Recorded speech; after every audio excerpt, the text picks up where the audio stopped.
প্রশাসনের কাজ তো আর কোনো স্ট্যাটিক কোনো বিষয় না যে অঙ্ক করে হয়। এক একটা অবস্থা তৈরি হয়, এক একটা ঘটনা থাকে, সেই ঘটনা অনুযায়ী তারা কাজ করে থাকেন। আর মাঠ পর্যায়ে প্রশাসনের জেলা প্রশাসক যারা আছেন তারা তো রিটার্নিং অফিসার হিসেবে কাজ করছেন। আপনারা জানেন যে রিটার্নিং অফিসারের প্রথম দিকের যে কাজ থাকে তার মধ্যে একটা মনোনয়নপত্র গ্রহণ এবং সেটা বাছাই করা, সেই কাজটা হয়ে গেছে। কোথাও কোথাও কোনো ক্যান্ডিডেট অথবা তাদের পক্ষ অথবা অন্য পক্ষ কেউ সংক্ষুব্ধ আছেন, সেটা আইন অনুযায়ী সেটার ব্যবস্থা হচ্ছে। অ্যাপিলের প্রক্রিয়া এই মুহূর্তে চলছে। অ্যাপিল আগামী আজকেও অ্যাপিলের আবেদনগুলি জমা হচ্ছে। এরপরে নির্বাচন কমিশন সেগুলি তারা বিবেচনা করবে, আপিল নিষ্পত্তি করবে।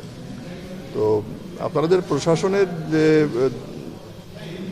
একটু যে পক্ষপাত ইত্যাদি যে কথাগুলি বলছেন, এই ধরনের অভিযোগ আপনারা এর আগেও শুনেছেন, এখনও শুনছেন, এবং কেউ না কেউ কোনো কারণে সংক্ষুব্ধ হলে তিনি এই ধরনের কথা বলে থাকেন। এখন মুক্ত তথ্য প্রবাহের যুগ, এই সময় সকলে সেভাবে কথা বলবেন। আমরাও চেষ্টা করব, যদি আমাদের কোনো ত্রুটি থাকে আমাদের বা প্রশাসনে বা অন্য কোনো লেভেলে, আমরা সেটা সমাধানের চেষ্টা করব। প্রত্যেকটা কেসই মেরিটের ভিত্তিতে আমরা সিদ্ধান্ত নেব।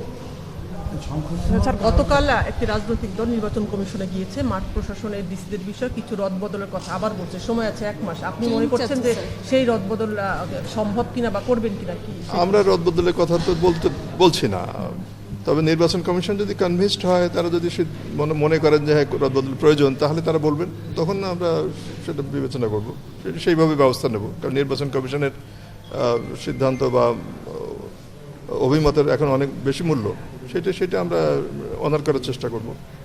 তারা কনভিন্সড হোক আগে।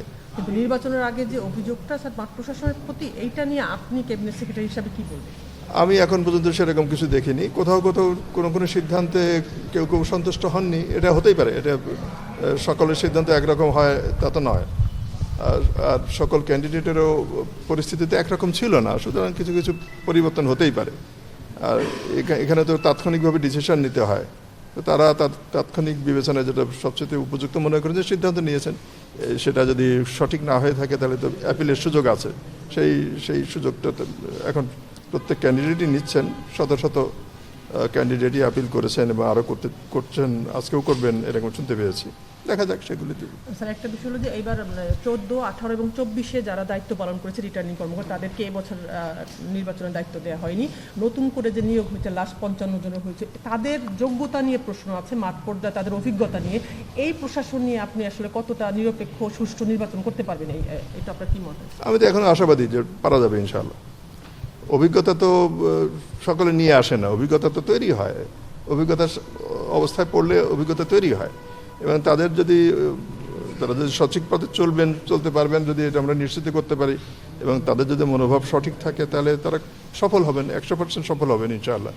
আর যেখানে যদি আমরা যদি কোনো বিচ্যুতি দেখতে পাই, তখন আমরা সেভাবে ব্যবস্থা নেব। কিন্তু ঢালাওভাবে তো কিছু না, আমরা সাধারণভাবে মনে করছি যে তারা প্রস্তুত আছেন, যোগ্য আছেন। যদি কোনো স্পেসিফিক ইনস্ট্যান্স পাওয়া যায় যে না কোথাও ম্যাটেরিয়ালি কোনো সমস্যা হচ্ছে, আমরা অবশ্যই তাৎক্ষণিকভাবে সেটা বিবেচনা করবো ইনশাআল্লাহ। অনেক ধন্যবাদ আপনাদেরকে। হ্যাঁ,